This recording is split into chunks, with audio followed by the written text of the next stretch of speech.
All right. We should continue our book reading about John Hopkins textbooks of cardiothoracic surgery. Primary lung cancer. Okay. Let's see what the key concept.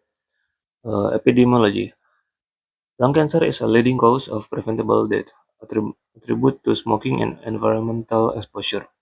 It is highest incidence it is in men, but recent trends have shown a significant increase in women, paralleling the trend of smoking prevalence in different genders. Pathophysiology. Most of lung cancer is the result of a series of genetic changes caused by environmental factors that allow cells to grow, proliferate, and metastasize. Clinical features. Most lung cancer patients present with a late-stage disease. Patient clinical symptoms depend on the location and the size of the tumor and the presence of metastasis. Diagnostic. Lung cancer diagnosis is accomplished through the pathologic examination of a biopsy specimen of the mass.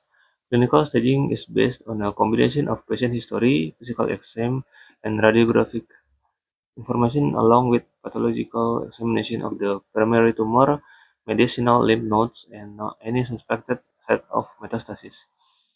Treatment.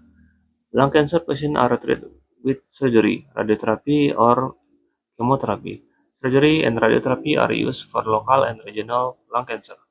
Surgery is the primary therapy, and the radiotherapy is used in the patient who cannot tolerate surgery. Chemotherapy is used to treat patients with regional or metastasis lung cancer. Prognosis. Overall, the prognosis of for lung cancer is poor. The estimate overall 5 years of survival rate for all of the patients with lung cancer is about 16%.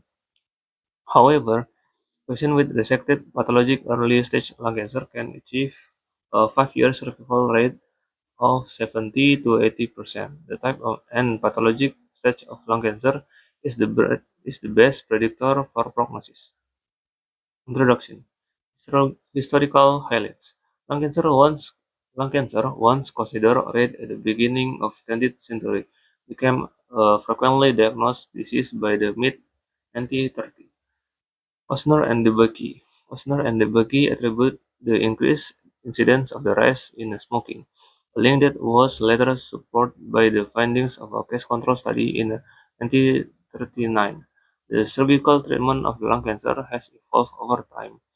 The first successful single-stage pneumonectomy was performed by Graham and Singer in 1933, and the modern technique of ligating individual pulmonary vessels and suturing the bronchus was first described by Reinhoff in 1947.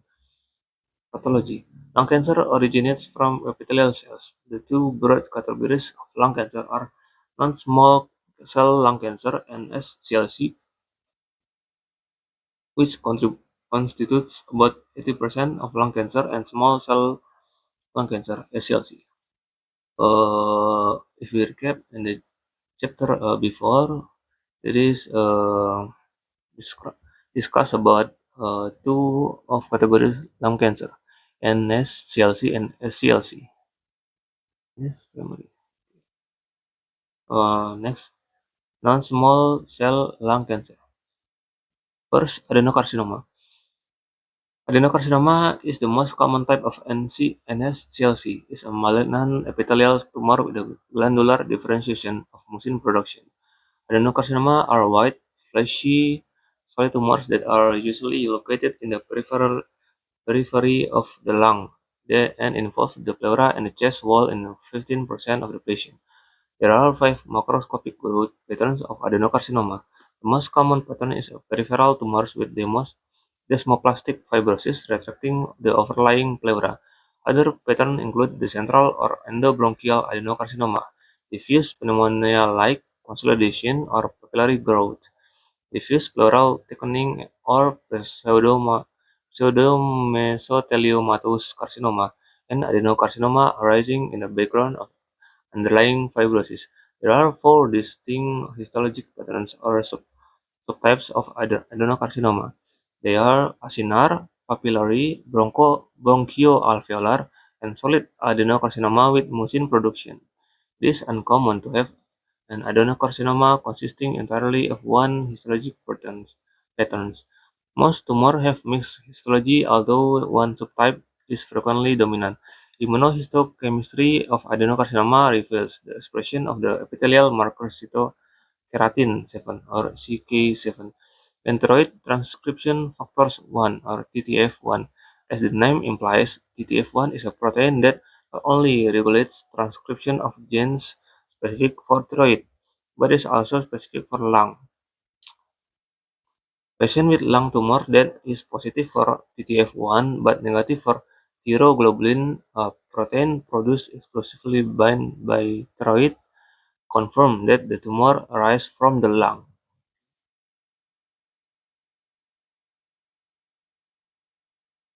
Next, squamous cell carcinoma. Squamous cell carcinoma, which constitutes approximately 40% of an SCLC, is a malignant, typically cavitary tumor that arises centrally from bronchial epithelium. Squamous cell carcinoma are usually white or gray and grow laterally along the bronchial mucosa, or creeping time, or downward penetrating type. Squamous cell carcinoma tumors shows keratinization, viral formation, and/or intercellular breach. On histopathologic examination and immunohistochemistry reveals keratin, carcinoembryonic antigen, and cytokeratin 5 and 6 expression. Next, large cell carcinoma.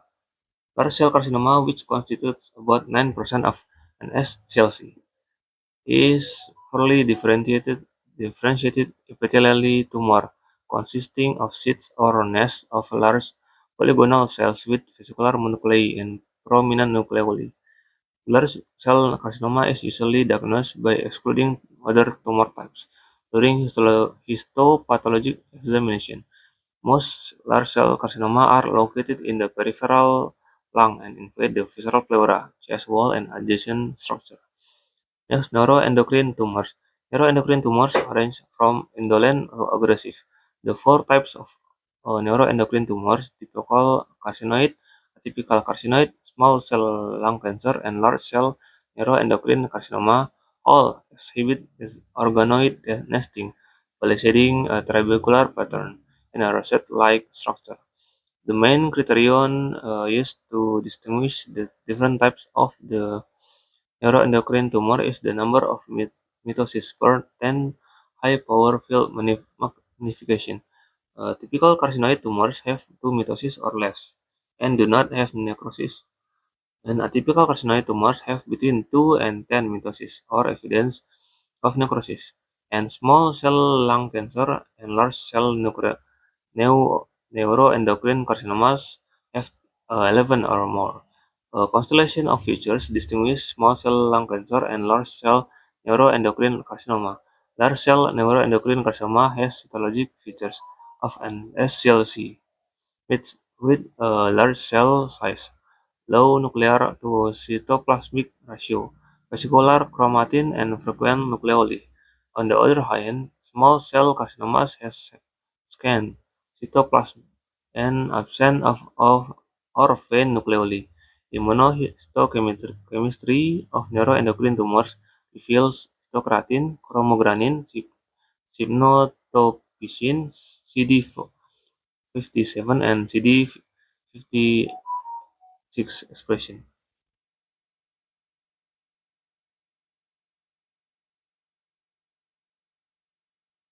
Other tumors: adenosquamous carcinoma, mucoepidermoid carcinoma, adenoid cystic carcinoma, epithelial myoepithelial carcinoma, and sarcomatoid carcinoma compose about 2% of SCLC.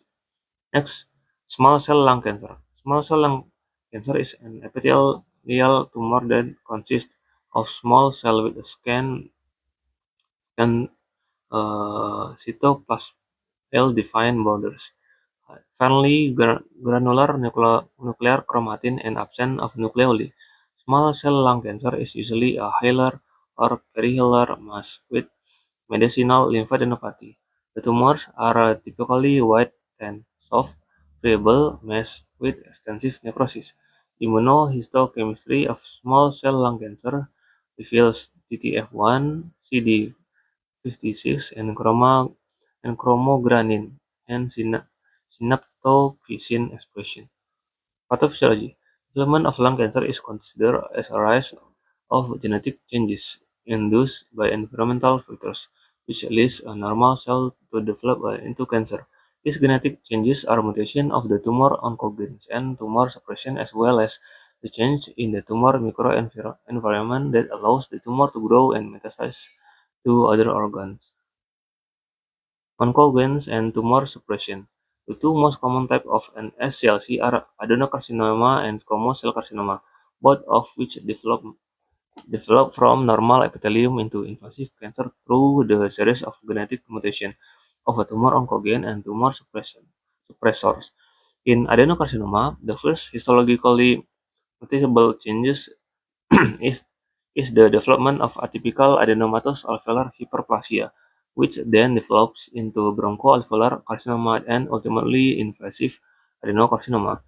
The genetic changes that have been associated with the progression include the mutation of the Kirsten-Rath sarcoma or KRAS, viral oncogene homolog and epithelial growth factor or EGFR oncogenes, as well as the p53 and p16 tumor suppressor genes. KRAS encodes a membrane-associated G protein that serves as a link between tyrosine kinase receptor at the membrane and cytoplasmic second messenger molecules. Mutated KRAS, which is found in 10 to 30% of lung adenocarcinomas, constitu- constitutively activates guanosine 3-phosphate, which causes tumor cells to proliferate. About 10 to 40% of adenocarcinoma with wild-type KRAS have an EGFR mutation, which has been associated with women, smokers, and patients with bronchoalveolar adenocarcinoma. Mutated EGFR binds such ligands as EGF or transforming growth factor alpha and activates tyrosine kinase containing signaling pathway, leading to tumor cell proliferation. The p53 and p16 tumor suppressor genes are also involved in adenocarcinoma development. The p53 encodes transcription factors that mediate cell cycle arrest and cell death after DNA damage. When p53 when p53 is mutated, cell division is uninhibited and cell death is not induced, thus allowing tumor cell to proliferate. In contrast to p50's mechanism of action, the p16 tumor suppressor gene activates the retinoblastoma RB genes to cause cell cycle arrest at the GS boundary. The most common p16 mutation is loss of heterozygosity that is found about 50% of lung adenocarcinomas and allows tumor cell to proliferate without inhibition. Similar multistage changes lead to invasive squamous cell carcinoma of the lung. The transition from normal epithelium to squamous hyperplasia is the first detectable histologic changes in the squamous cell epithelium. The cells then develop into squamous metaplasia, dysplasia, and carcinoma in situ, and ultimately invasive carcinoma. Squamous, the metaplasia, dysplasia, carcinoma in situ, and invasive carcinoma. Oncogene and tumor suppressor mutation occurs at each stage of development. As in adenocarcinoma, the p53 mutation are common in squamous cell carcinoma, with a mutation rate of 60 to 70%. However, very few KRAS mutation below 1% and EGFR mutation below 1% occurs in squamous cell carcinoma. About 90% of small cell lung carcinoma have p53 and RB mutation. The RB genes The Rb gene, which is downstream of the p16 pathway, impacts cell cycle regulation, and mutation of Rb leads to tumor cell proliferation. The MYC oncogene, a nuclear phosphoprotein that regulates cell growth and tumorigenesis, is amplified in 30% of small cell lung carcinomas. Next, tumor microenvironment. Invasive carcinoma alter their environment to enable their growth, survival, and metastasis by releasing certain factors, such as vascular endothelial growth factor (VEGF), which signal for angiogenesis. Invasive carcinoma also require leukocytes such as T cell and macrophages to enable metastasis. It is a complex interplay between the tumor and the environment, which allow the cancer to grow and escape its primary site of origin. Next, clinical features. Epidemiology. In 2009, nearly 220,000 people were diagnosed with lung cancer in the United States, and over 159,000 people died of the disease. The overall 5-year survival for all lung cancer patients is 16%. Survival depends heavily on the stage of the disease at diagnosis. The lifetime risk for developing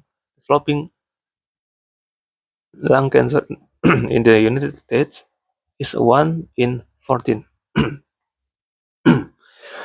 In the United States, the population attribute risk of developing lung cancer is 90% from smoking, 10% from radon, 9% 9 to 15% from other occupational exposure, 1 to 2% from other pollutant, and below 1% from dietary factors. Lung cancer is one of leading cause of preventable death. Smoking has long been known to cause lung cancer. The number of years and the volume of cigarette packs per day that a person smokes are directly related to the risk of that person developing lung cancer. Active cigarette smokers are 20 times as likely as non-smoker to develop lung cancer.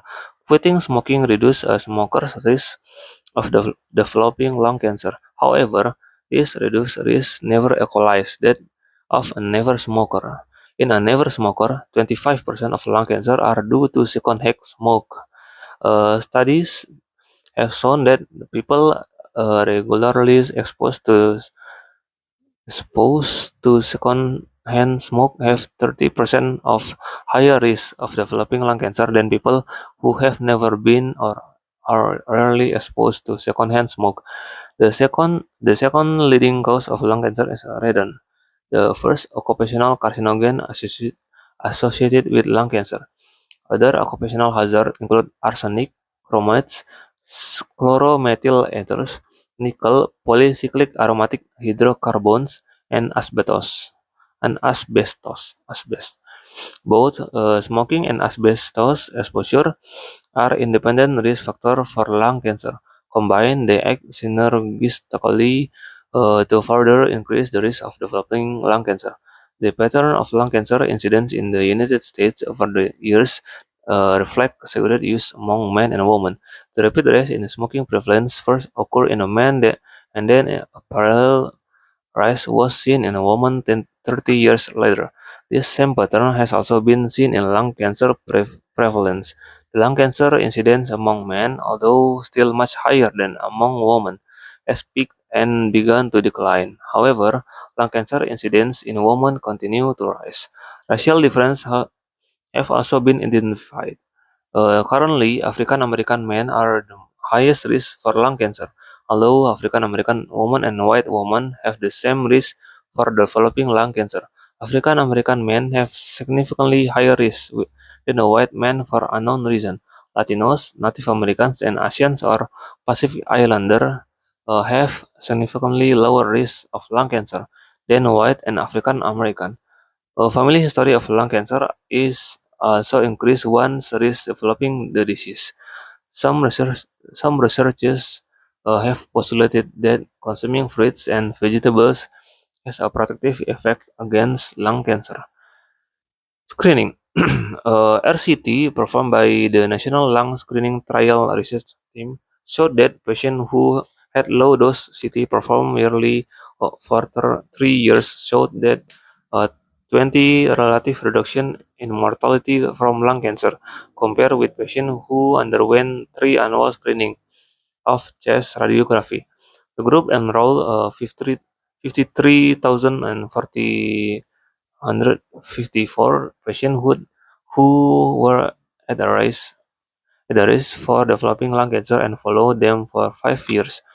The studies showed that patients who were between 55 and 74 years of age with at least 30 plus years history of smoking, or if former smokers quit within the previous 15 years, had benefits from CT screening. This study provides definitive data on the role of CT screening for lung cancer, and it should be recommended for patients who are at high risk for developing lung cancer.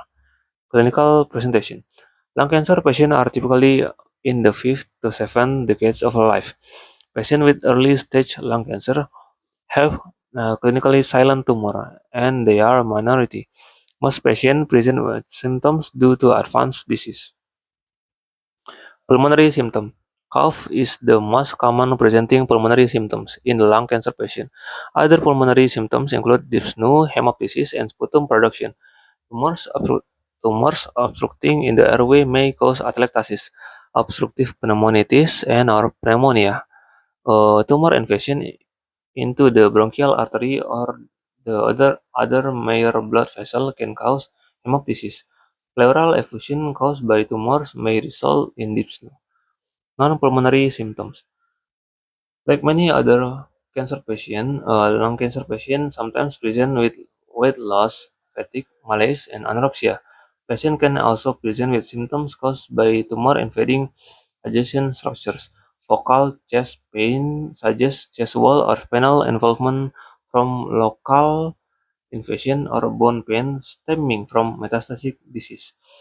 Direct invasion or nodal involvement may lead to superior vena cava syndrome or invasion of the recurrent laryngeal nerve, resulting in hoarseness. Involvement of the superior cervical ganglion can cause Horner syndrome. Superior cervical ganglion, Horner syndrome. Let's see what is Horner syndrome.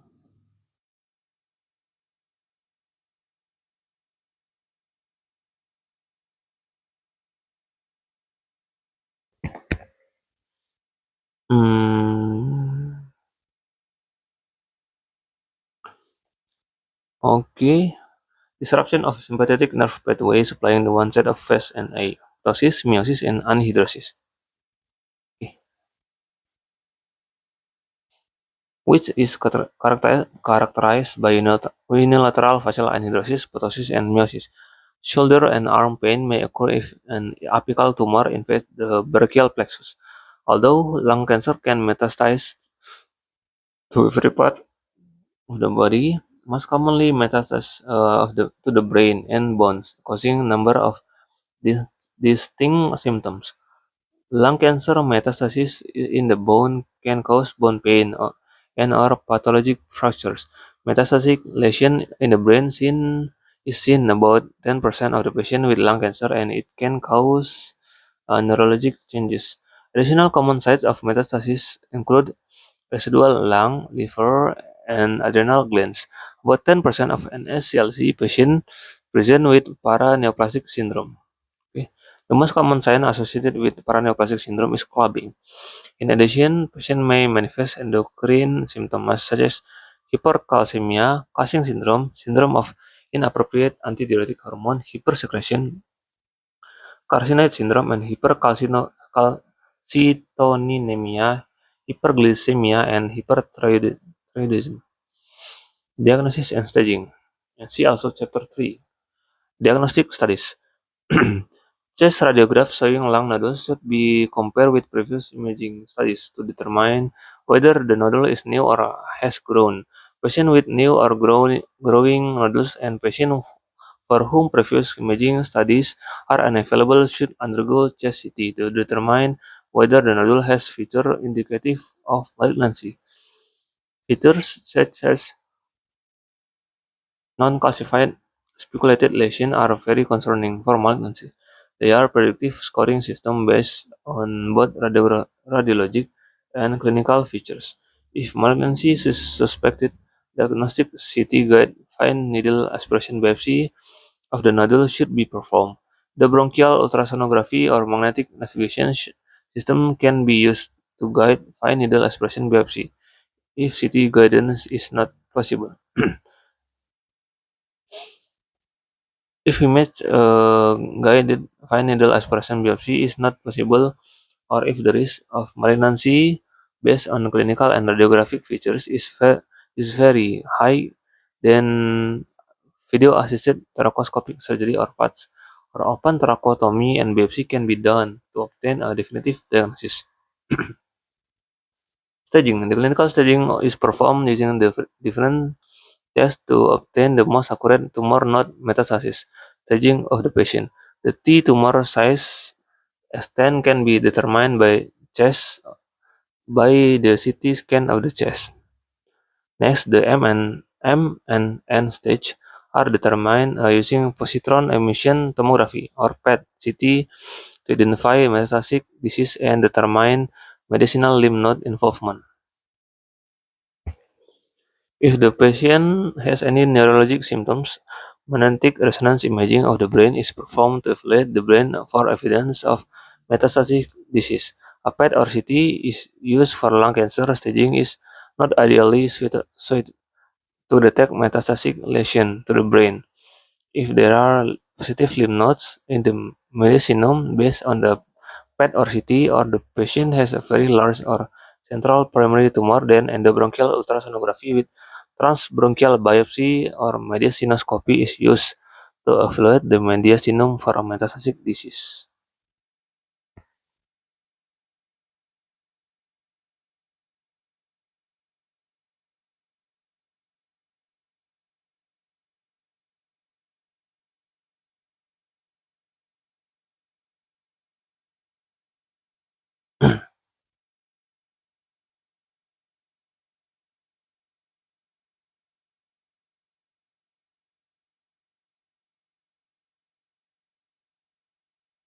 Small cell lung cancer.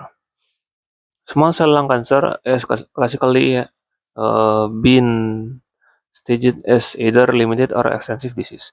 The limited disease is restricted to one hemithorax and may be accompanied by ipsilateral pleural effusion and or regional metastasis.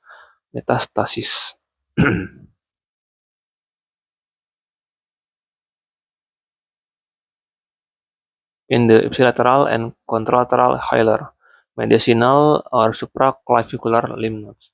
All other small cell lung cancer are defined as extensive disease. Okay. All, uh, all other small lung cancer is extensive disease.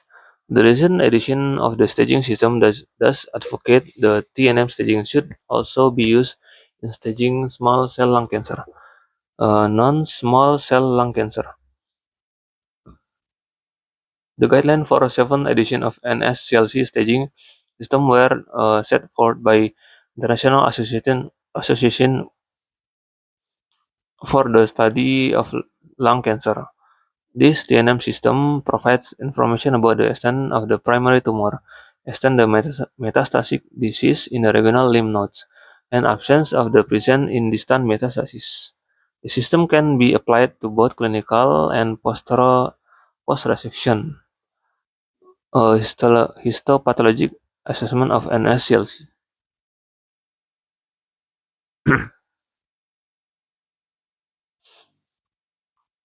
Stage 1A and 1B describe small tumors that have not metastasis to the lymph nodes or other organs. Stage 1A disease includes T1A tumors below 2 centimeters and T1B tumors 2 to 3 centimeters. And stage 1B includes T2A tumors 3 to 5 centimeters. And stage 2A and 2B describe larger tumors without lymph nodes involvement and small tumors with ipsilateral hilar lymph node involvement. Stage 2A disease includes T1A, T1B, and T2A tumors with N1 ipsilateral hilar lymph nodes involvement, as well as T2B tumors 5 to 7 centimeters. Stage 2B disease include T2B tumors with N1 involvement and T3 tumors. T3 is defined by size is above 7 centimeters. but also include tumors that invade resectable structures, the the chest wall diaphragm, phrenic nerve and mediastinal pleura, and parietal pericardium. Endobronchial tumors that are below 2 centimeters from carina, but not involving the carina. Obstructing tumors that cause atelectasis or pneumonitis of an entire lung, and satellite tumors in the same lobe. Stage 3A describe a set tumor that involve the ipsilateral mediastinal lymph nodes into disease. Advanced tumor with hilar lymph node involvement or T4 tumors. They are T1, T2, or T3 tumors with N2, ipsilateral mediastinal lymph nodes involvement, T3 or T4 in tumors with N1 involvement, and the T4 describe very advanced tumor that invades structure that are difficult to resect, like heart, blood vessel, and recurrent laryngeal nerve, esophagus, vertebral body, and carina, or that possess satellite tumors in different lobe, but with ipsilateral lung. Then stage 3B describe T4 tumors with N2 disease, or any tumors with N3 contralateral mediastinal lymph node disease. Finally, stage 4 describe any tumor with metastatic disease to other organ, including the contralateral lung or malignant effusion, pleural or pericardial. You can see the staging T1, T1A, T1B, about the size of the tumor below 3 centimeters, and 2 to 3 centimeters, and T2 is main bronchus.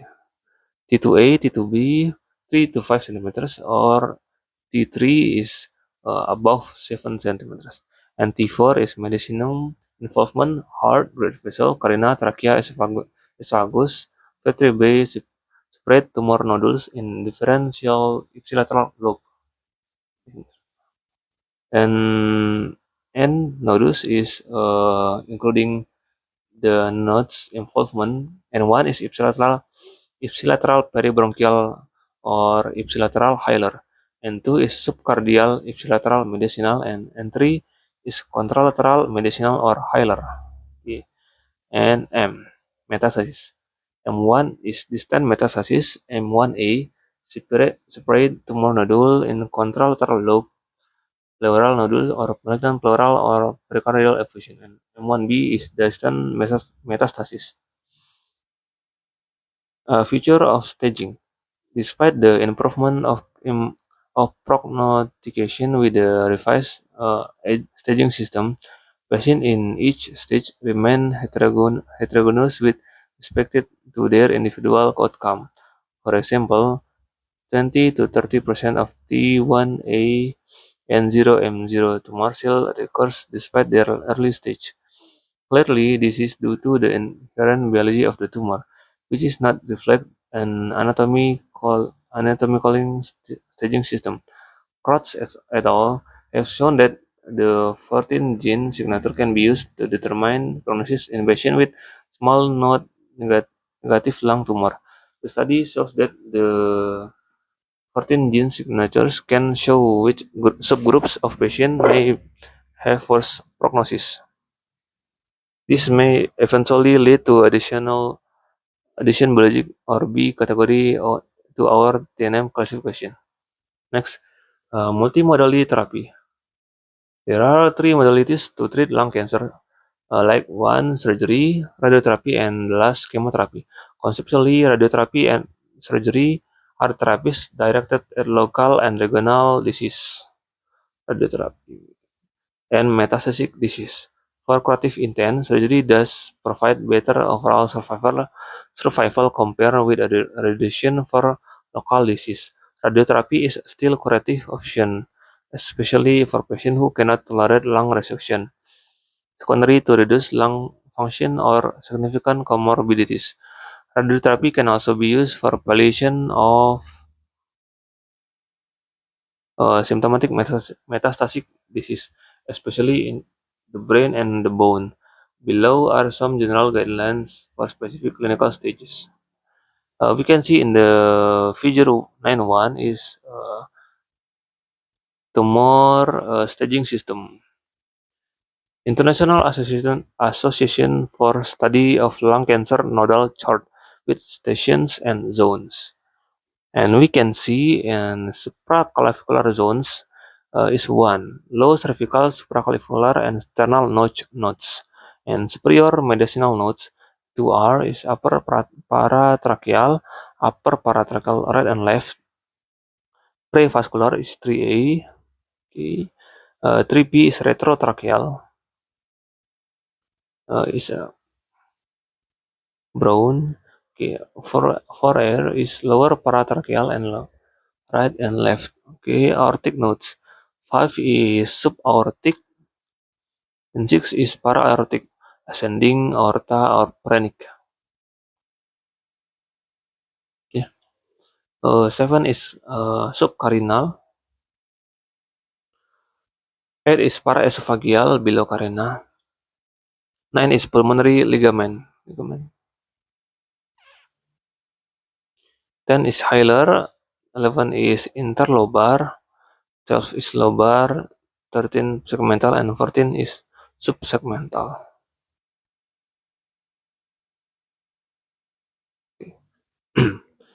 We can see in the figure 9.2 representation of T1A and T1B lung cancer.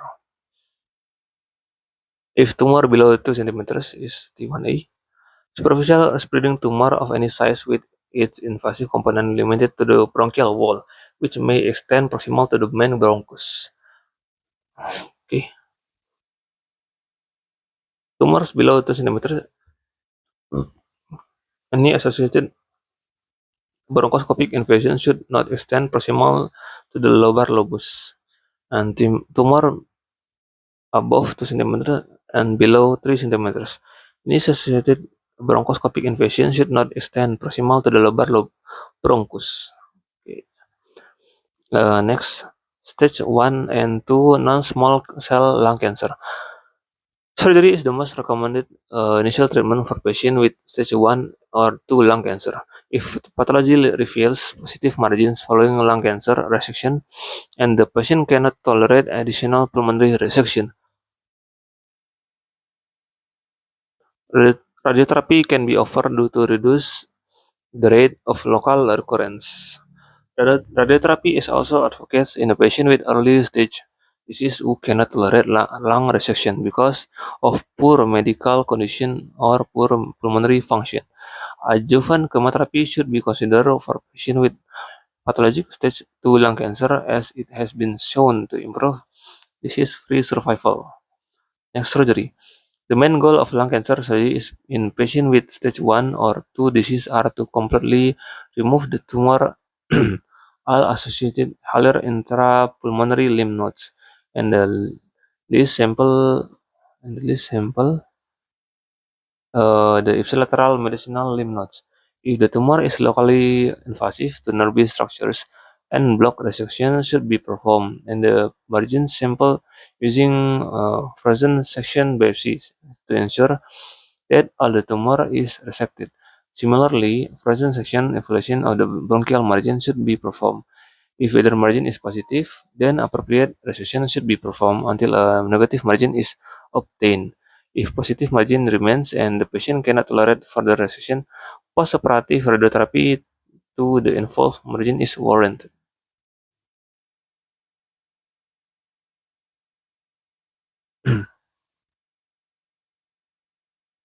Okay. Two surgical issues must be addressed when treating patient with stage 1 or 2 lung cancer. The first issue concerns the volume lung that should be removed with the tumors, like lobectomy or sublobar resection. The lung cancer study group randomized stage 1 tumors to lobectomy versus a sublobar resection. Lobectomy provides significantly longer disease-free survival and lower recurrence rate than a sublobar resection. However, the survival advantage was unable to achieve a statistically significant difference. On the basis of this finding, lobectomy remains the standard surgical treatment for NSCLC. improve in imaging have allowed tumor to be identified at an even smaller size, prompting many investigators to re-examine this question. Retrospective studies have shown that sublobar resection offers a good overall survival for the very small tumors. This has prompted to a new randomized multi-institutional trial initiated by Cancer and Leukemia Group B, called GB, to investigate the disease-free survival in a patient with an SCLC less than or equal to 2 cm who undergo sublobar excision versus lobectomy.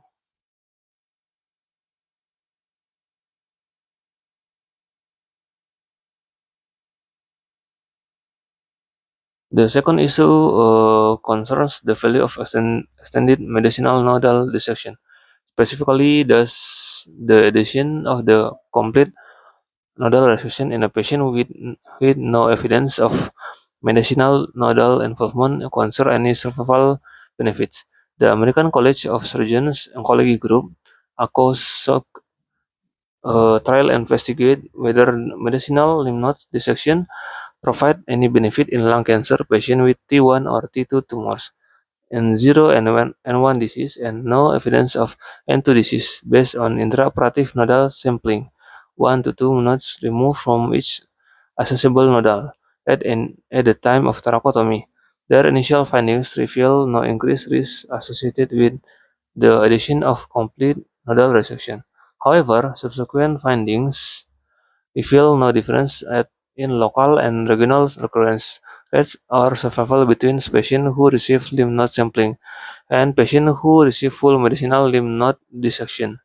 Although the trial didn't address the role of medicinal lymph node dissection in patients with N2 disease, it did suggest that medicinal lymph node sampling may be appropriate in patients with early stage lung cancer. We can see in figure 9.3 the presentation of T2A and T2B lung cancer.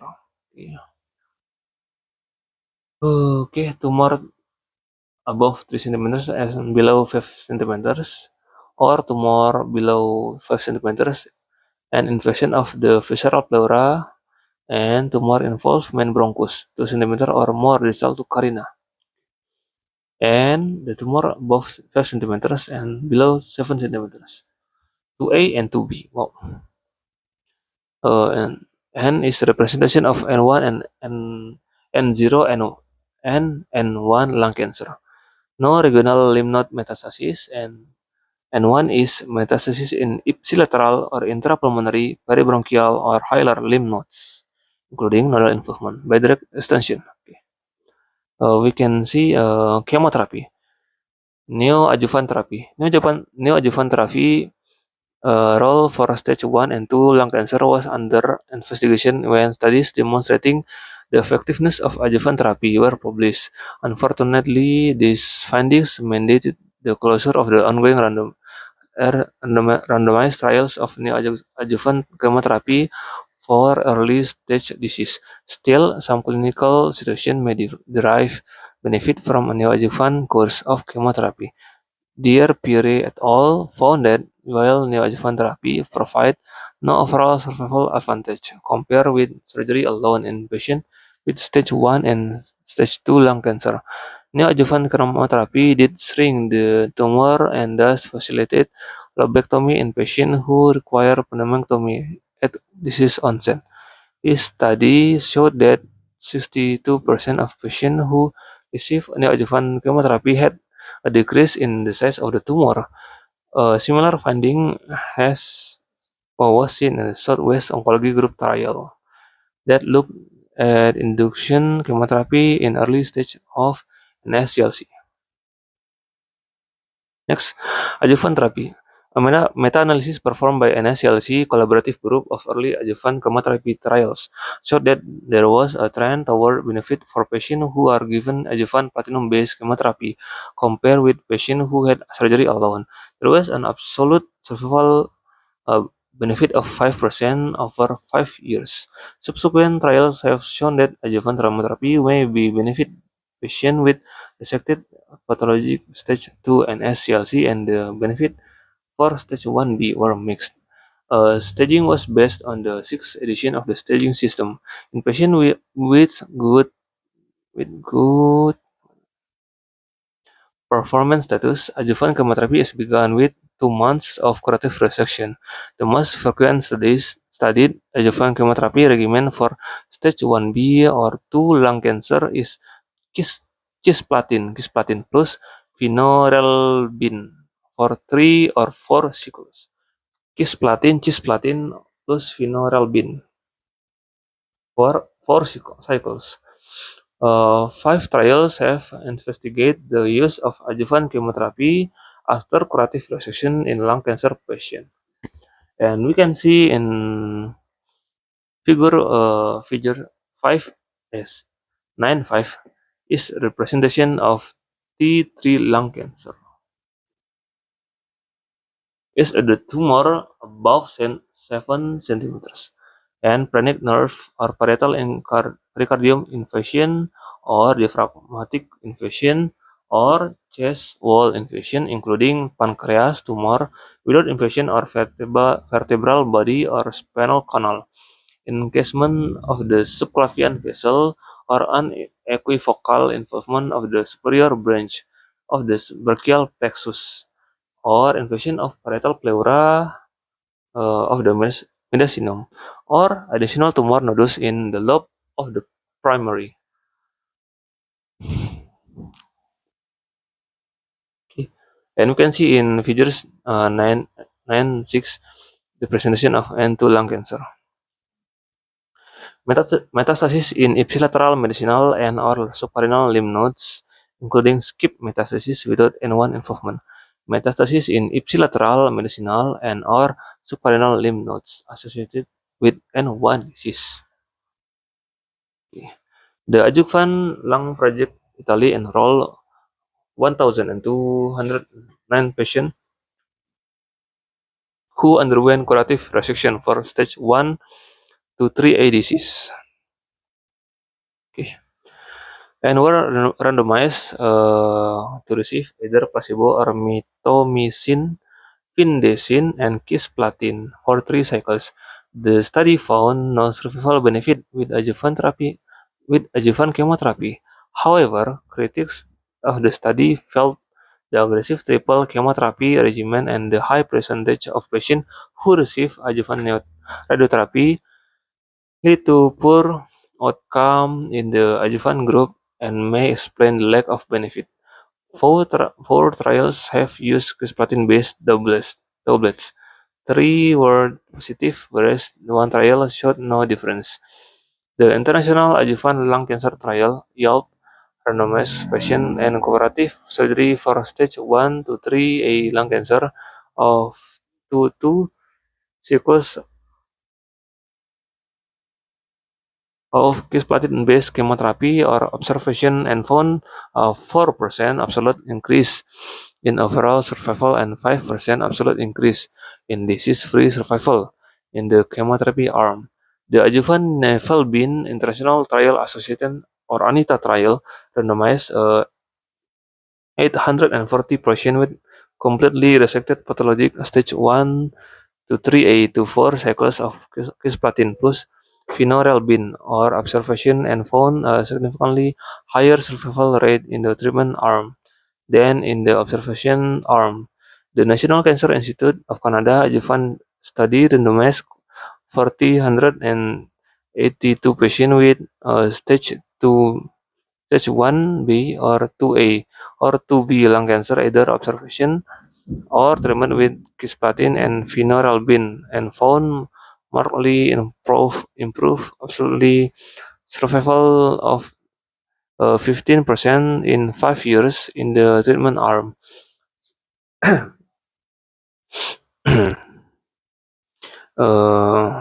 Sub Subset analysis suggests that the greatest benefit was derived in patients with stage 2 lung cancer and no benefit in stage 1B cancer. The role of adjuvant therapy in stage 1B was studied in a simultaneously performed CALGB trials that enroll 344 pathologic stage 1B patients and initially found a significant advantage conferred by the use of adjuvant paclitaxel and carboplatin. There was 12% absolute survival advantage in the adjuvant chemotherapy arm in 4 years. This finding led to an early closure of the trial. Unfortunately, when updated results were examined, there was no difference in overall survival between the observation arm and the arm that received adjuvant therapy. Wait a minute.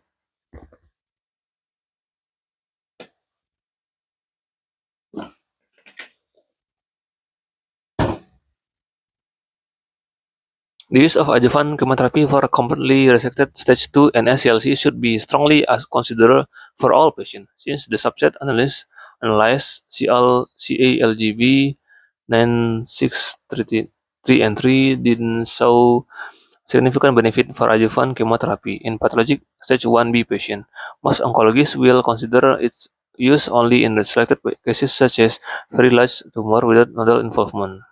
Conveniently, the new 7th edition of staging system has staged these large tumors previously stage 1B in the old system as 2A. Okay, alright. Let's continue our book reading. Next, radiotherapy. Radiotherapy plays no role in neoadjuvant therapy and plays only small role in adjuvant therapy for patients with stage 1 or 2 NSCLC who receive an incomplete resection. However, radiotherapy should be considered as a potential curative option in patients locoregional disease who may not tolerate surgery because of poor performance status or poor pulmonary function. Definitive radiotherapy for surgery intolerant patients. Generally, chemotherapy and high-dose radiotherapy are used to treat patients with early-stage lung cancer who are not surgical candidates. Standard radiotherapy includes three-dimensional conformal radiotherapy planning and delivery and/or intensity-modulated radiotherapy to limit the radiation dose to normal lung tissue. The Radiation Therapy Oncology Group (RTOG) recommends delivering 60 g of radiation in 30 fractions over 6 weeks. Concurrent chemotherapy has been found to improve locoregional tumor control and patient survival, although some toxicity is increased. Definitive radiotherapy for surgery-tolerant patients. Stereotactic radiotherapy focus ablative radiotherapy does the tumor with less toxicity to adjacent structure by treating only tumor volume and rim surrounding tissue. Although the total dose delivered remains 60 g, large fraction of either 15 g over 4 fraction over 20 g over 3 fraction are used depending on tumor location. This high-dose low fraction delivery provides a much higher biologic effective dose to the tumor compared with conventional radiotherapy. Although only small lung volume is treated, the local control rates are significantly higher than with conventional radiotherapy. These encouraging results have prompted an international randomized trial comparing CyberKnife stereotactic radiotherapy with surgical resection in stage 1 non-small cell lung cancer or STARS. The trial, to be complete by 2013, will examine survival as the primary endpoint. Neoadjuvant radiotherapy. Neoadjuvant radiotherapy has no role in treatment of patients with stage 1 or 2 NSCLC, and adjuvant radiotherapy is recommended only for an SCLC patient with positive surgical margins who cannot tolerate additional pulmonary resection. You can see in figures 9-8 representation of N3 lung cancer. So the metastasis in contralateral hilar or medicinal or saline or supraclavicular lymph nodes. And in figure 9, presentation of M1A lung cancer. So the tumors is already metastasis. Like in this picture is metastasis to pleura, so the malignant pleural effusion or malignant pericardial effusion or nodules. Stage 3A non-small cell lung cancer. A multimodal approach should be used to treat patients with stage 3 NSCLC. Patients with unresectable or bulky or multi-station N2 disease should receive definitive chemoradiotherapy. Patients with a resectable N2 disease have additional options. One approach is to begin with 2 to 4 cycles of neoadjuvant chemotherapy followed by restaging. In the absence of any progression, a complete resection should be performed, and if N2 disease persists, radiotherapy can be administered to decrease local and regional recurrence. An alternative strategy is to begin with induction chemoradiation therapy followed by restaging and surgical resection. Finally, if the risk of surgery is deemed to be great or comorbidities, the need for pneumotomy, then definitive chemoradiation therapy can be offered. Unresectable stage 3A disease or N2. Patients with unresectable stage 3 disease should be treated with definitive chemoradiotherapy.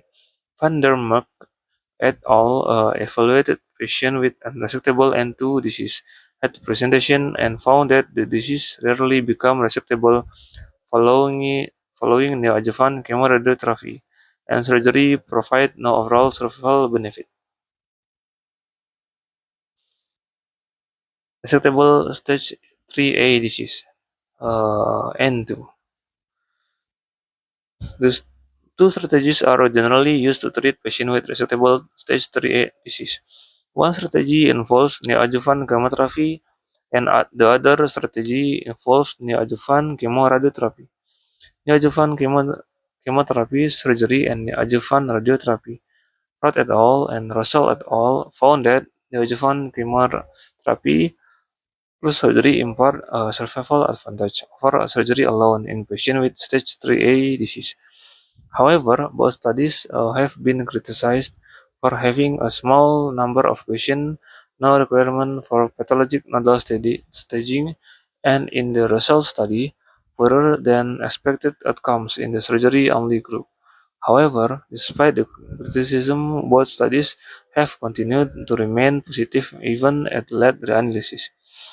The benefit of adjuvant radiotherapy after neoadjuvant chemotherapy and subsequent surgery for patients with pathologic stage 3A and 2 disease has also been reported separately and includes fewer local recurrence, fewer distant metastases, and longer survival than patients who do not receive adjuvant radiotherapy.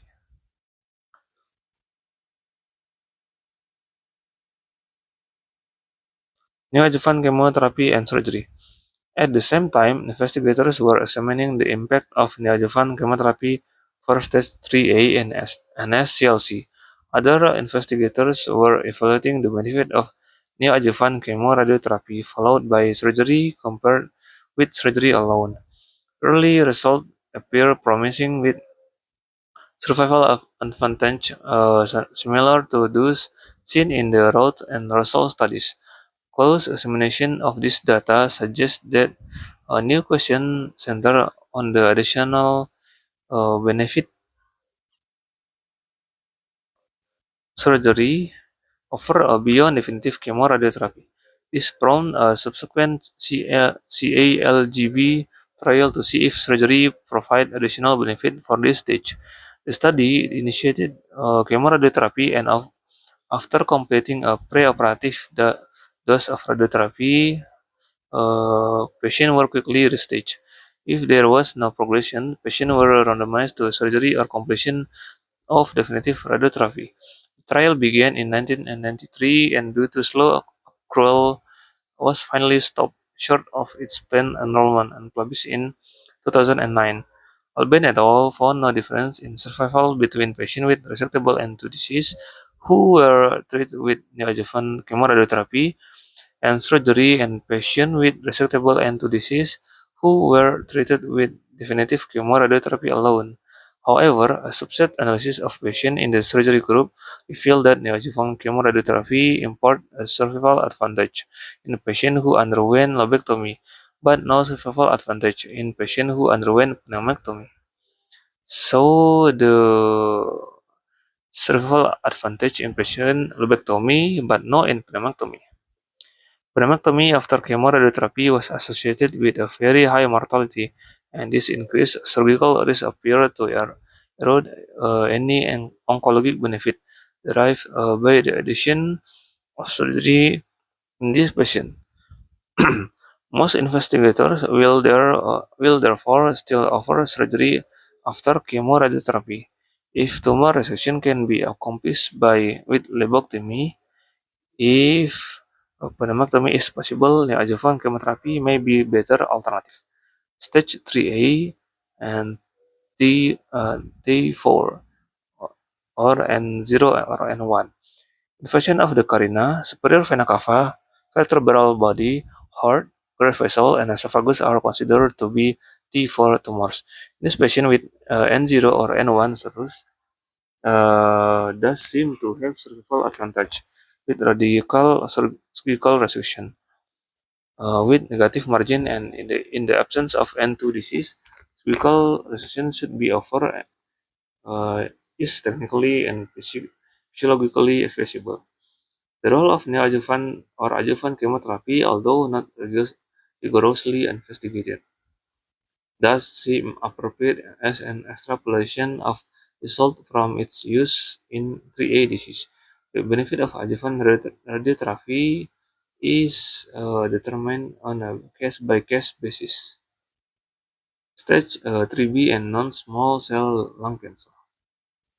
Chemotherapy is the main treatment for patients with advanced lung cancer.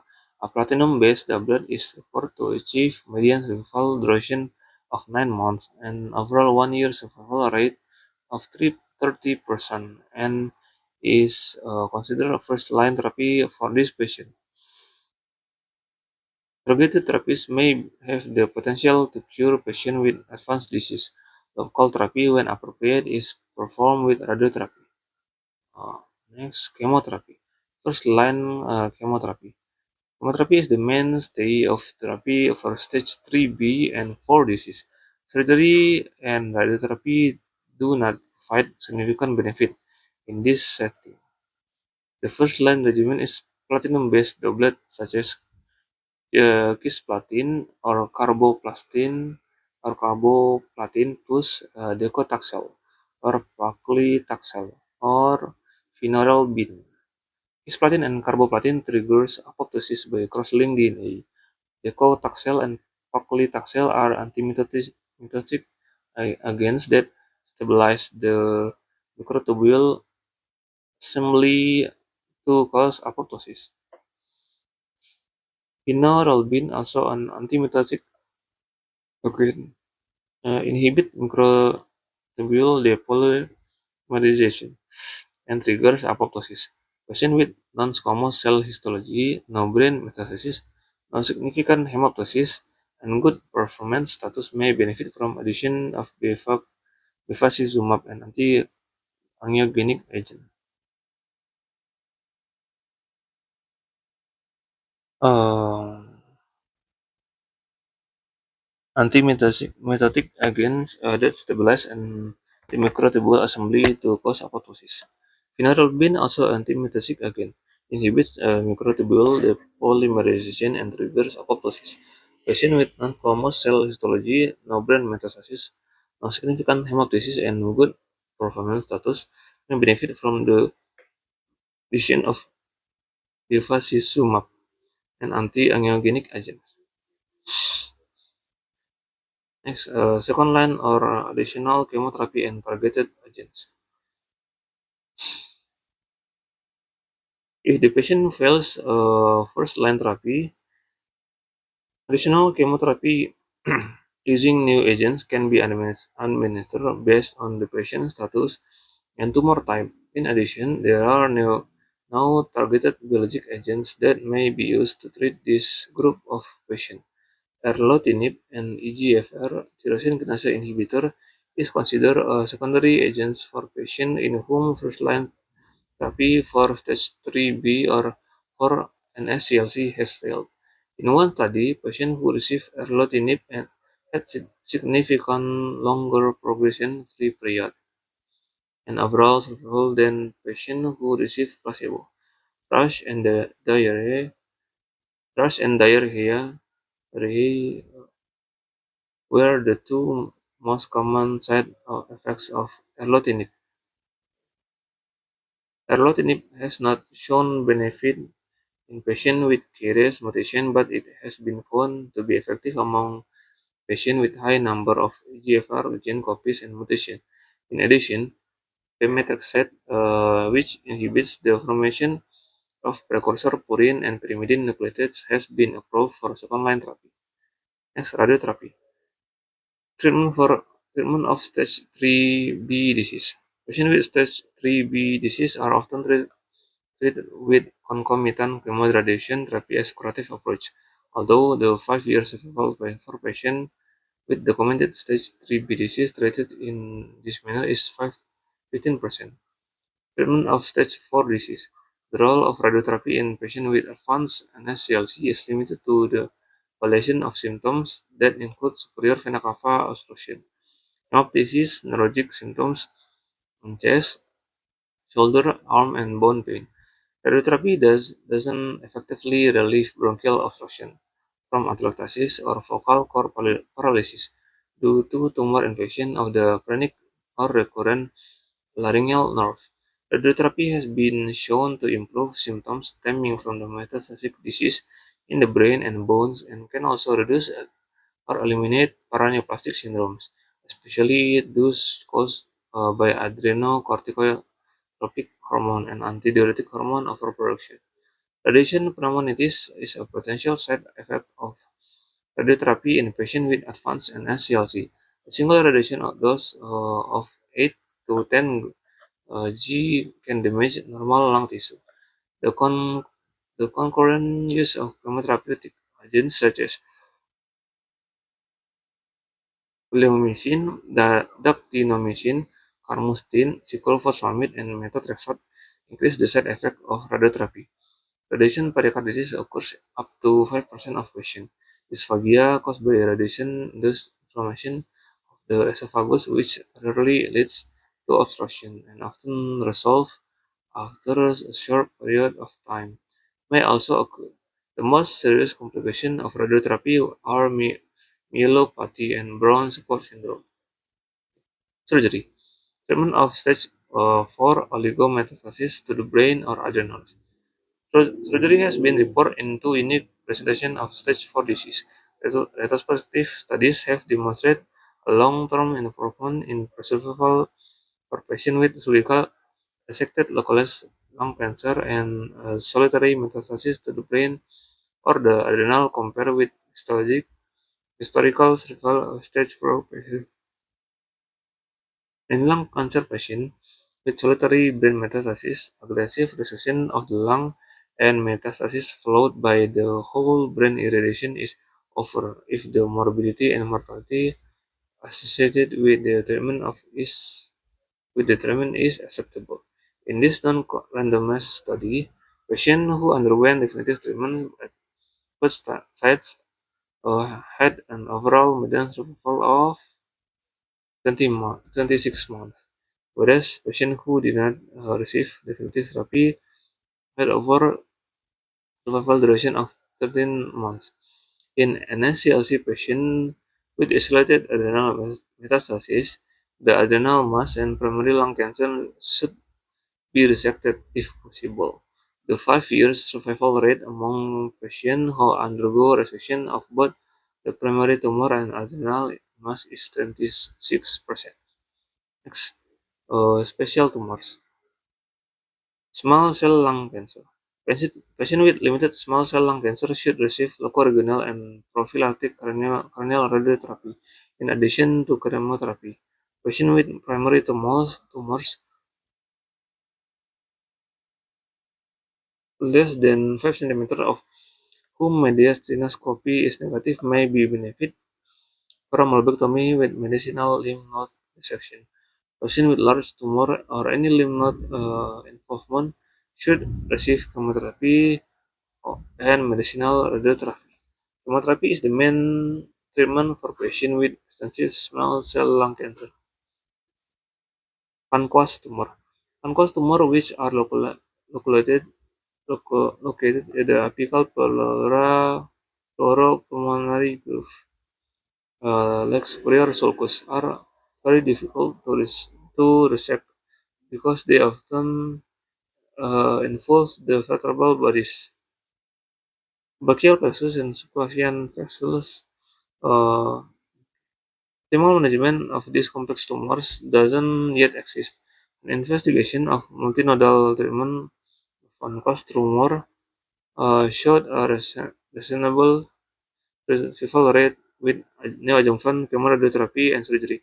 Patients with T3 to 4 and 0 to 1 Pancoast tumors received 2 cycles of cisplatin and etoposide plus 45 g of concurrent radiation.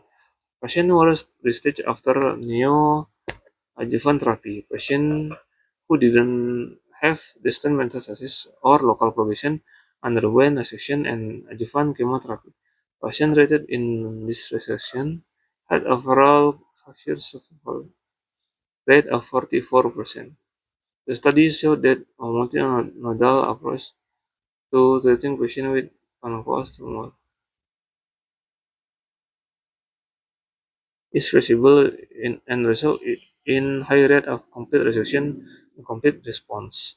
Uh, an alternative approach was described for Pancoast tumor with vertebral involvement, and this patient were treated with surgery followed by different chemoradiotherapy at an overall 5-year survival rate. Next, surgical therapy. Preoperative assessment. With any major surgical procedure, one must perform careful assessment of preoperative status to reduce post-operative risk. Accurate assessment of patient nutritional status, coagulation profile, hemoglobin level, renal function, and hepatic function can provide a better understanding of patient status in addition to basic factors. It's crucial that the patient undergoes pulmonary and cardiovascular assessment prior to any surgical resection.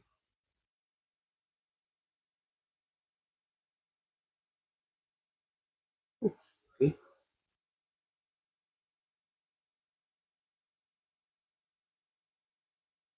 Pulmonary assessment. The most important pre-surgical evaluation for lung cancer patient is the pulmonary function test. If the first expiratory volume in one or if issue one and carbon monoxide diffusion or the LCO are greater than 80% of the predicted values, patient can tolerate up to pneumotomy. However, if FF1 and the LCO are below the 80% threshold, then the predicted postoperative value of lung function should be assessed by counting the number of segments remaining after removal of the tumor. The right upper lobe has 3 segments. The right middle lobe has 2 segments, and the right lower lobe has 5 segments. The left upper lobe has 4 segments, and the left lower lobe has 4 segments. For example, if lower lobectomy is planned, then 40 segment, like 18% segment, 18 segment, and 4 segment, or 77.8% of the lung will be still available postoperatively.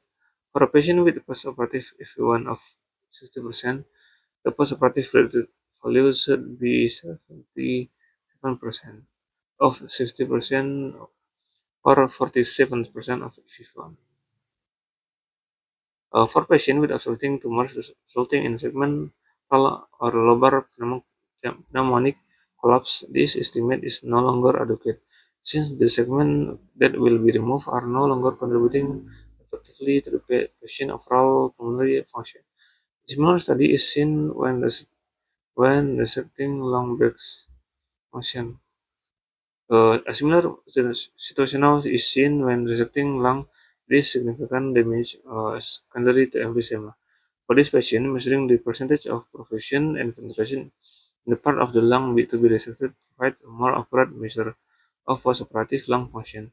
For example, if tumor involves the distal lower lobe, bronchus, and pulmonary arteries in patient with FEV1 of 45%, the, the, the pulmonary and the perfusion rate is only 5% in that lobe, the patient will have FEV1 of 43% after resection or 95% of 45%. The usual threshold above which the planned resection can be performed without significant increase in preoperative mortality is a postoperative predicted FEV1 and the LCO of 40%. When the postoperative predicted values are just above or below 40%, patients should undergo cardiopulmonary exercise testing to determine whether the surgery is appropriate. Patients with maximal oxygen consumption max of above 15 millimeter per kilogram per minute are not an increased risk of complication or death following resection. However, if a patient with FiO2 max below the 10 milliliter per kilogram per minute are at significantly higher risk complication or death are not surgical candidates. Patients with VO2 max between 10 and 15 millimeter should undergo pulmonary rehabilitation. Pulmonary function should be reassessed periodically to determine whether these patients are candidates for pulmonary resection. One exception to this rule is the patient with emphysema. The patient with poor pulmonary function and heterogeneous emphysema with uh,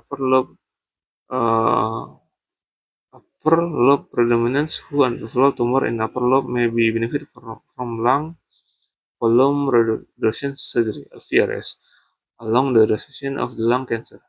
The criteria for a patient who can tolerate FVRS are the FEV1 of below 40% and the LCO above 20%, total lung capacity or 120%, and residual lung volume above 150%.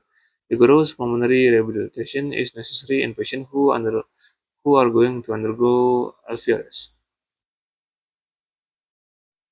Next, cardiac follow-up. Patient must have adequate cardiac function to tolerate pulmonary resection. Cardiac follow-up, including an EKG, a detailed history, and echocardiogram or stress test, when indicated, should be performed to ensure that patient can tolerate lung resection. Coronary artery disease is a cardiac significant risk factor for myocardial infarction following lung resection. The likelihood of myocardial infarction following resection in a patient without coronary artery disease is below 0.5%, while the likelihood of myocardial infarction following the resection in a patient with coronary artery disease is about 6%. Arrhythmias are also very common postoperatively, and any pre-existing arrhythmias will place patient in even higher risk. Next, clinical consideration. Although posterior lateral thoracotomy with entry through the fifth intercostal space remains the standard incision for anatomic pulmonary resection, if intercostal, posterior lateral. Complete resection can also be performed through posterior muscle sparing, anterior muscle sparing, and axillary thoracotomies, as well as cuts using 2 or 3 or 4 incision. The main advantage of VATS over traditional thoracotomy are reduced postoperative pain, earlier return to normal activity, and an increased likelihood of patient receiving adjuvant chemotherapy. Upon entry into thoracic cavity, the surgeon reassess the clinical stage of the tumor. If there is pleural effusion that is positive for malignancy on cytologic evaluation, or if the tumor is invading structure that cannot be resected, the surgeon the surgeons abort the surgery. The entire lung and parietal pleura are then inspected and palpated for additional mass. Any suspicious nodules located in the lobes other than tumor bridging lobe are biopsied and the specimens cytologically evaluated. If the nodules are positive for malignancy, the surgeons abort the surgery.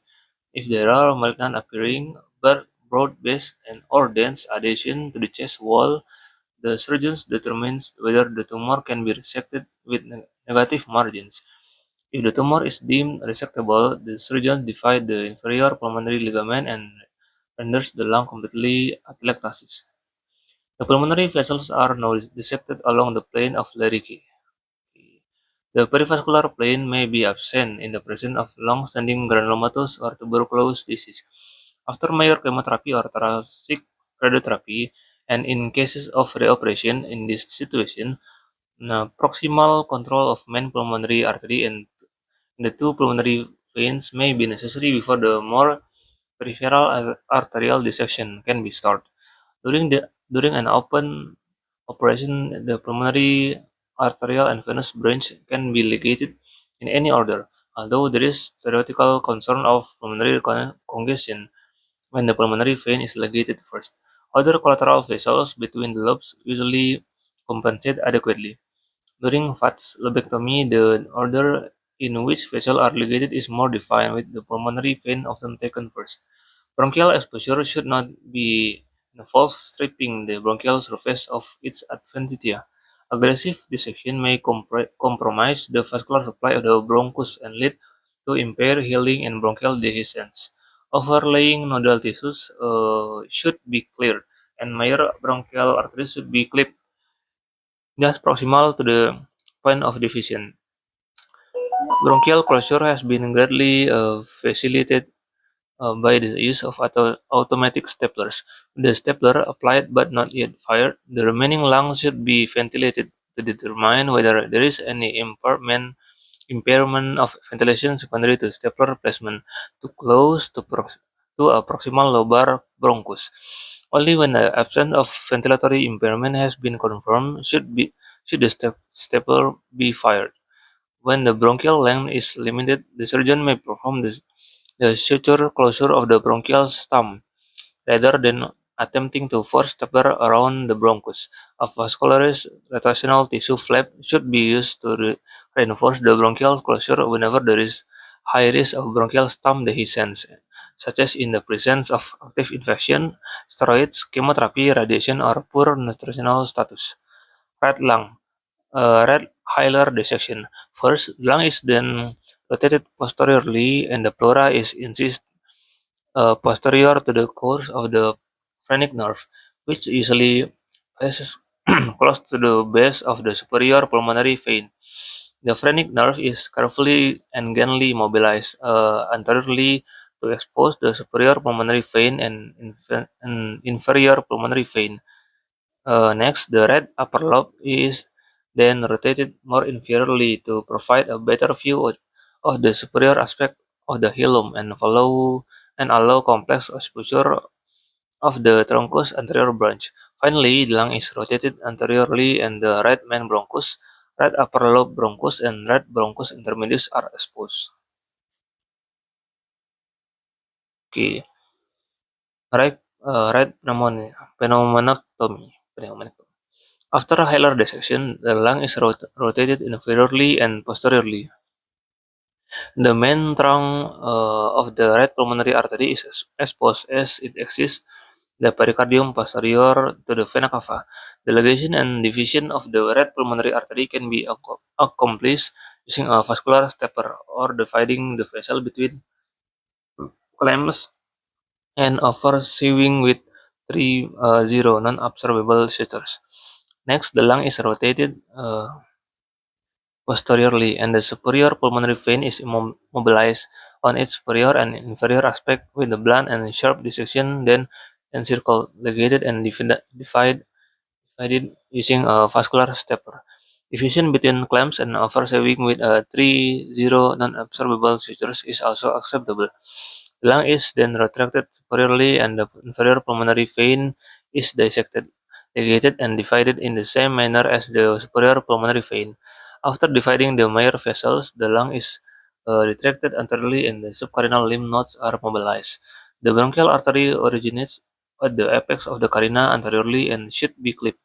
The remaining bronchial tissues are then mobilized distally with blunt and sharp dissection so that the bronchus is exposed within 1 centimeter of the carina.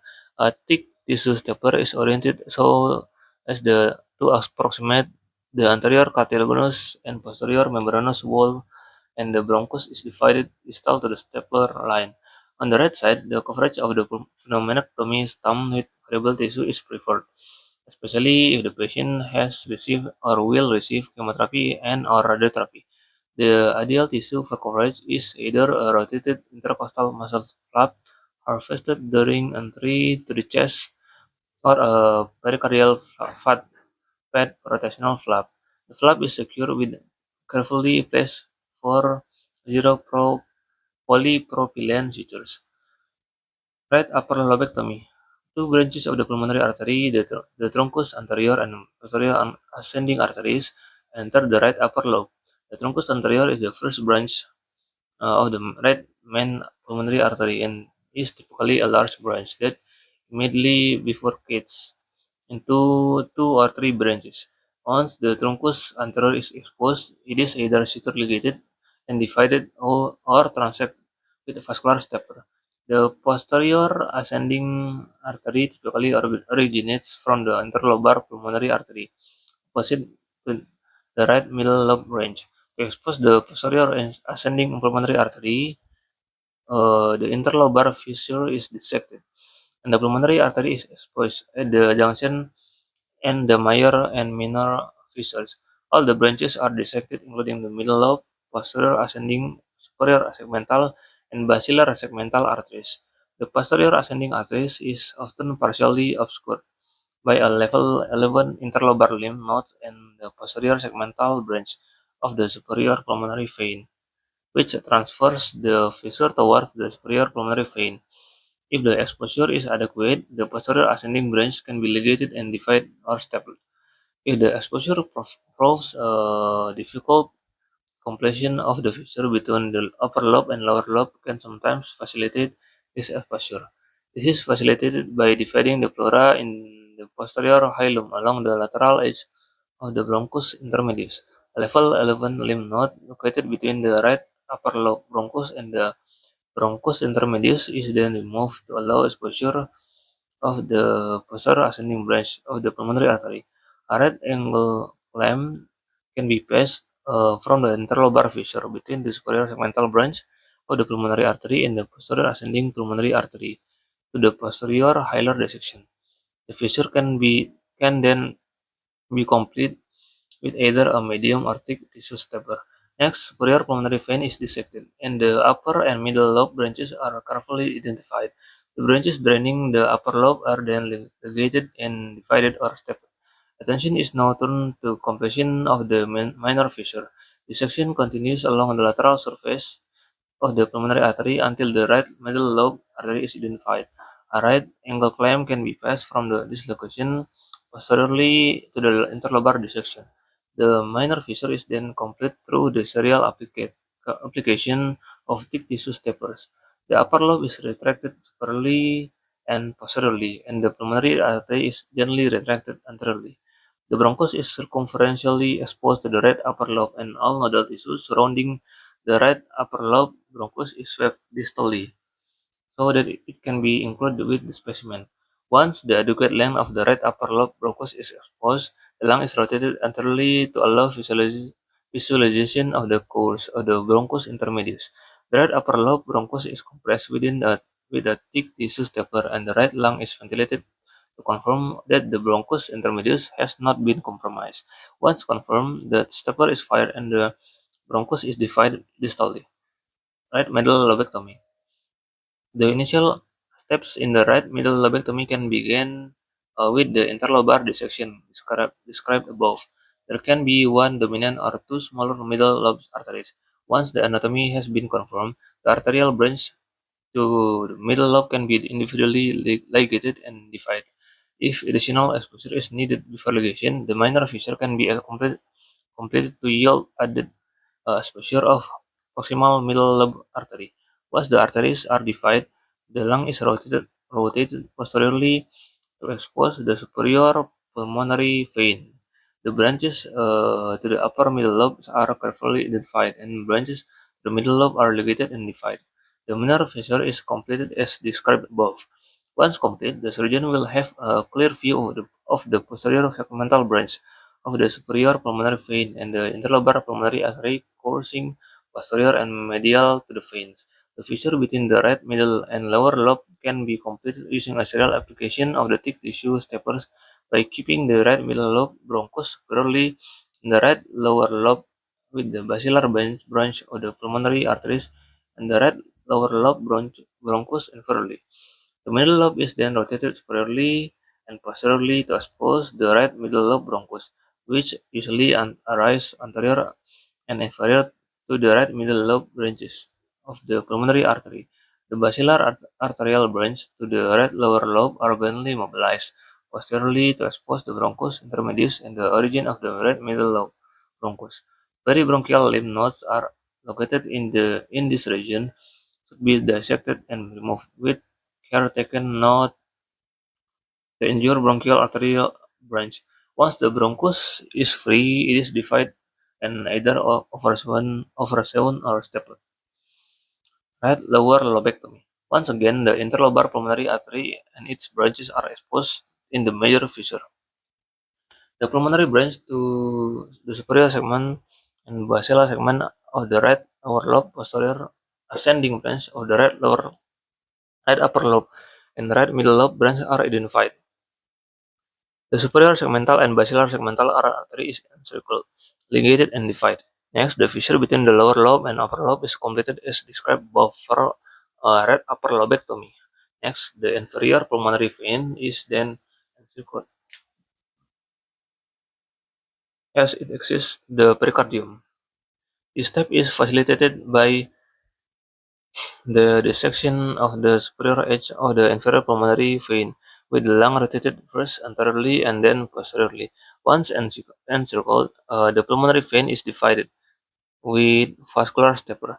Then the basilar segmental bronchi and the middle lobe bronchus are exposed, allowing division of the fissure between middle lower lobes. The removal of lymphoid tissue facilitates the application of the staplers. Level 11 and 12 lymph nodes are clearly distal along the bronchi to exposure to the origin of the superior segmental bronchus. The lung is then rotated anteriorly and the bronchus intermedius is dissected distally and until the origin of the superior segmental bronchus is identified. The branch of the inferior pulmonary vein draining the superior segment of the right lower lobe should be mobilized distally to allow the adequate exposure to the origin of the superior segmental bronchus. The superior segmental bronchus is encircled, divided, and oversewn or stepped. Next, the basilar segmental bronchi are encircled at the point where closure will not affect airflow to the middle lobe bronchus. Appropriate placement is confirmed by ventilating the right lung, while the stapler or clamp is applied to the base of basilar bronchi. If placement is adequate, the basilar segmental bronchi are divided when sewn or stapled. Next, left lung. Left hilar dissection. Retract the lung anteriorly and open the hilar pleura to expose the inferior pulmonary vein and continue superiorly to expose the left main bronchus and the pulmonary artery. Next, with the lung retracted inferiorly, the pleura is insist under the arch of the aorta to expose the left main pulmonary artery. A variable number of small vessel and vagal branch to the lung are encountered and can be ligated and divided. Care is taken not to injure the recurrent laryngeal nerve as it branches from the vagus nerve and course under the arch just posterior to the ligamentum arteriosum. With the lung now retracted posteriorly, the hilar pleura is open parallel to the posterior to the course of the phrenic nerve, exposing the main trunk of the left pulmonary artery and the superior pulmonary vein. Left pneumonectomy.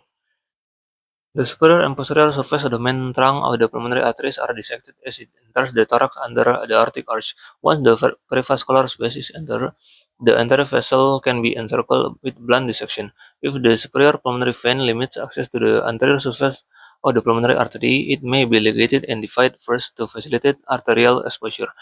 Once the pulmonary artery is encircled, the vessel can be divided using vascular stapler or between clamps. Next, with the lung retracted posteriorly, the superior pulmonary vein is identified, encircled with a blunt dissection, and then ligated and divided.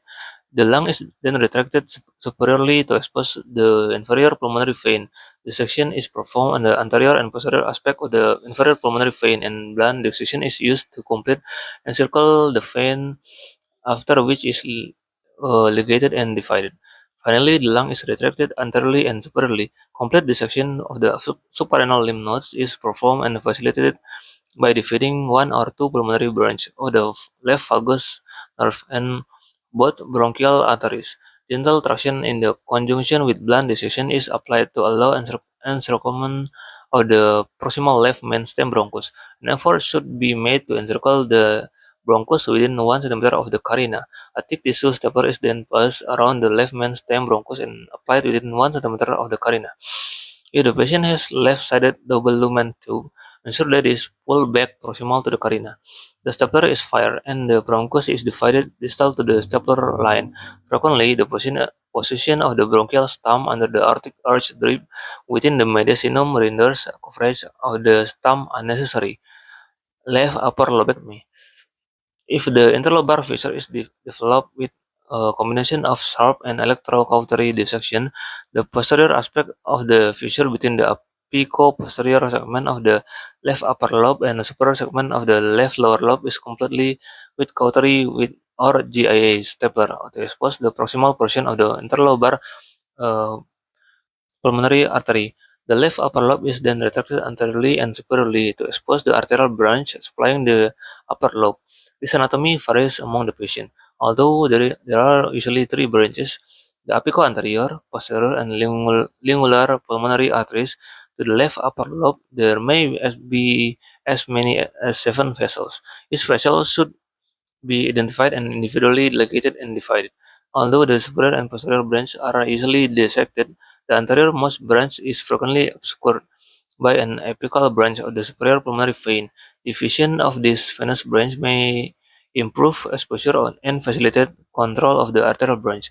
The superior pulmonary vein can then be easily identified in the anterior hilum. If the apical branch was not previously located, the surgeon should make every effort not to damage the pulmonary artery branch that lie posterior to this portion of the vein.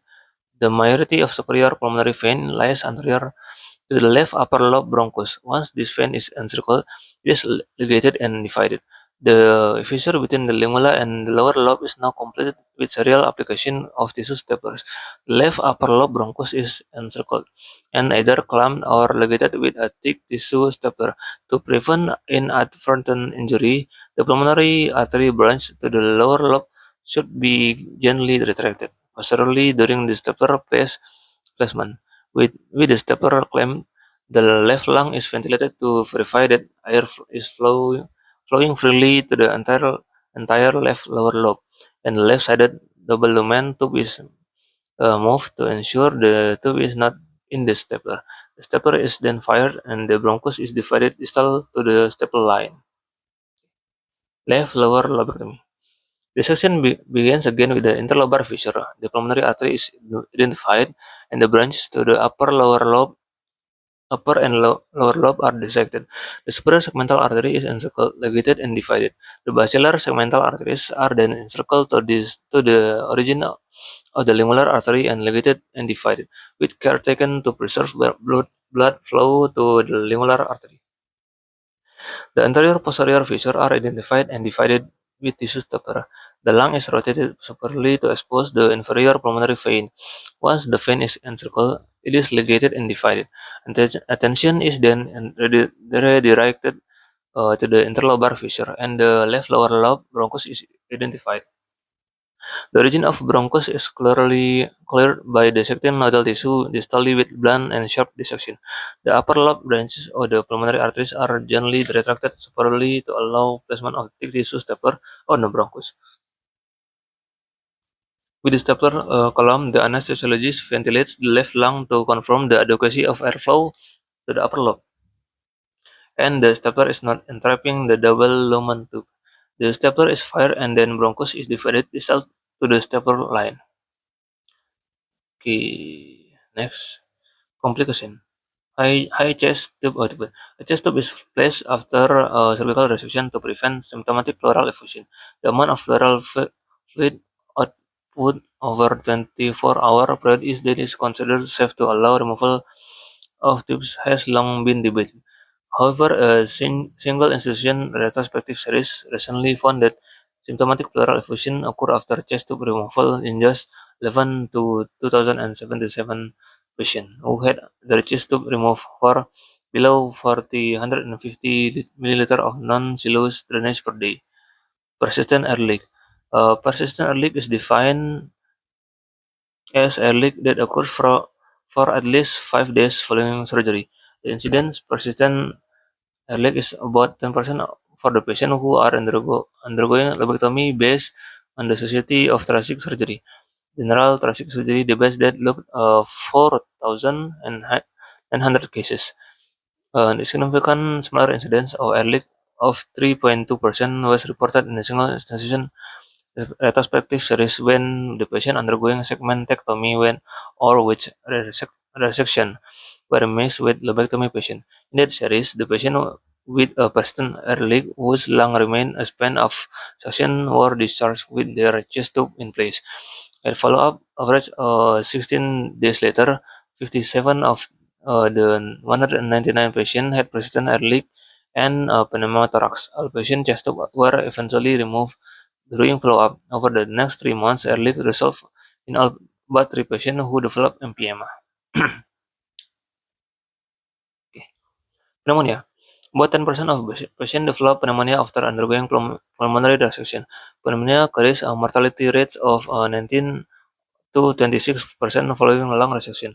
For patients who undergoing pneumonectomy, pneumonia-associated mortality rates are 40%, and smoking within 1 month of the operation increase the risk of developing pneumonia nearly threefold. Pneumonia usually develops 2 to 4 days after surgery. Bronchial colonization, male gender, and chronic obstructive pulmonary disease are independent predictors of postoperative pneumonia. Standard treatment used to prevent pneumonia after lung resection includes prophylactic antibiotics, chest physiotherapy to clear secretion, bronchodilator placement, effective pain control, and early ambulation. The standard treatment for postoperative pneumonia is broad-spectrum antibiotic followed by targeted antibiotic selected on the basis culture of result. Repeated bronchoscopies can also be used to facilitate clearance of secretion. Next, atrial fibrillation. Atrial fibrillation is common complication following a pulmonary resection. The incidence of supraventricular arrhythmia following the pulmonary resection is 10 to 28%. Although the cause of atrial fibrillation is unclear, contributing factors may include postoperative inflammation, right heart stent owing to right ventricular dilatation, pulmonary hypertension, and/or increased right heart pressure. Alternative explanations include conduction abnormalities from ligation of the pulmonary vein that contains the atrial fibers. The incidence of postoperative atrial fibrillation increases with the amount of lung tissue resected. Patients who undergo pneumotomy are the higher risk of developing atrial fibrillation. Curtis et al. Found that postoperative supraventricular arrhythmia developed in 46.1% of patients who underwent pneumotomy, but only 14.3% of patients who underwent lobectomy. Age is the second most important risk factor associated with development of atrial fibrillation. In addition to amount of lung resected and advancing age, malgender, history of congestive heart failure, and history of arrhythmia are risk factor for postoperative atrial fibrillation. Atrial fibrillation often occurs in the first 24 to 72 hours following tracheotomy. Although the patients who develop atrial fibrillation frequently have higher incidence of the other complication. The atrial fibrillation is usually controlled with medical therapy that is typically discontinued within 4 to 6 weeks of surgery. Emphysema and bronchopleural fistula. Emphysema occurs to 1 and 2% of the patient after lobectomy and 2 to 12% of the patient after pneumonectomy. The management of postoperative emphysema depends on the timing of its onset, stability of the patient, and the presence of bronchopleural fistula. If bronchopleural fistula develops within the first 2 days after resection, The best option may be additional surgery that includes debridement of the stump, the closure at the healthy bronchus, and the placement of a muscle flap. The stump should be tested to ensure that no air leaks are present. If emphysema develops more than 2 days after resection, the initial treatment, including administering broad-spectrum antibiotics, draining the space with closed-tube drainage, and using flexible bronchoscopy to determine whether a bronchopleural vessel is present. If the patient is medically unstable, a laser flap should be performed to provide the best way to sterilize the space. If the patient is stable, treatments depend on whether bronchopleural vessel is present. If bronchopleural vessel is not present, modified clot gate procedure in which antibiotic solution is instilled and then drainage to sterilize the fluid can be performed. However, if bronchopleural fistula is present, the treatment will vary based on the operative site, the size of the fistula, the availability of suitable muscle flap, and the number of other factors. The discussion is beyond the scope of this chapter, but muscle flap coverage of the fistula and vascularized tissue placement to fill post-resectional or even thoracoplasty. Follow-up. All patients who complete chemo, radio, and or cervical therapy for lung cancer should be followed with chest imaging for life. The NCCN guidelines recommended that imaging studies be performed every 4 to 6 months after 4 to 2 years to detect potential recurrence and the metastasis and the yearly thereafter to detect potential new primary tumors. After lung cancer resection, patients have a lifetime risk of 1 to 2% per year of developing a new primary tumor. Prognosis: small cell lung cancer. The median overall survival for patients with limited disease, small cell lung cancer is 12 to 10 to 20 months and 9 months for patients with extended disease. A recent study of patients who underwent resection for small cell lung cancer found that the patient with stage 1, 2, or 3A disease had overall 5-year survival rates of 56%, 40%, and 12%, respectively. Non-small cell lung cancer. The overall 5-year survival rate among NSCLC patients who underwent lung cancer resection at the Mayo Cancer Centers are 75% for stage 1A, 68% for stage 1B disease, and 65% for stage 2A disease.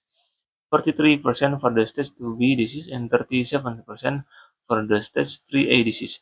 Patients with the stage 3B or stage 4 disease have an overall 5-year survival rate of 3.5%. NSCLC patients with bronchoalveolar and typical carcinoid tumors tend to have better prognosis than other NSCLC patients. Conclusion: lung cancer is a leading cause of preventable death attributed to smoking and environmental exposure. This is the result of serious genetic changes caused by environmental factors that allow cells to grow, proliferate, and metastasis. Most lung cancer patients present with late-stage disease. Patient clinical symptoms depend on the location and the size of the tumor and presence of metastasis.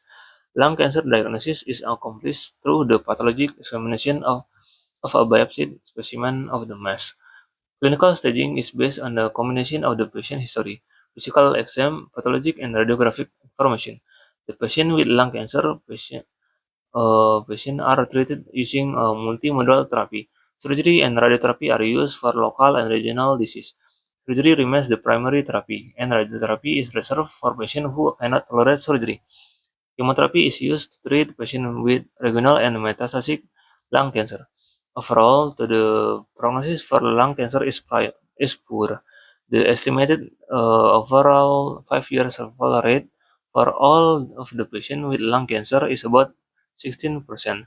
The type and pathologic stage of the lung cancer is best predictor for overall survival.